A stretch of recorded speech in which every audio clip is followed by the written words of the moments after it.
So the sun is surrounded by hydrogen. There's hydrogen all over the place. It's the most abundant element in existence.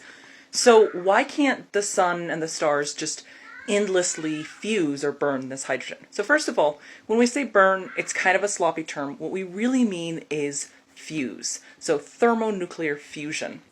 And you've got to remember that hydrogen, when we talk about the hydrogen, it's just a proton. It's in its plasma form, and that's the most common state, by the way. So it's lost its electrons. So all it is a proton. And a proton has a positive charge.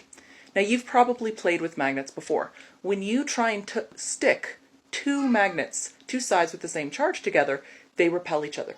They don't want to go together. You can do it with the opposite charges. That works fine, right? But two protons, those are basically two incredibly powerful magnets. You've got to get them close enough. You've got to be able to overcome that force, that electromagnetic force that's repulsing them. Get them close enough that the strong force, which only acts over a tiny, tiny distance, can actually take over. Now, the strong force is stronger once you get there, but you've got to get them close enough. And that's why we need the incredible pressures that we find inside of stars. Just in free space, it's very, very unlikely. Yes, you might get some quantum tunneling or some kind of weird stuff like that, but to get any sort of consistent fusion, you need these incredible pressures.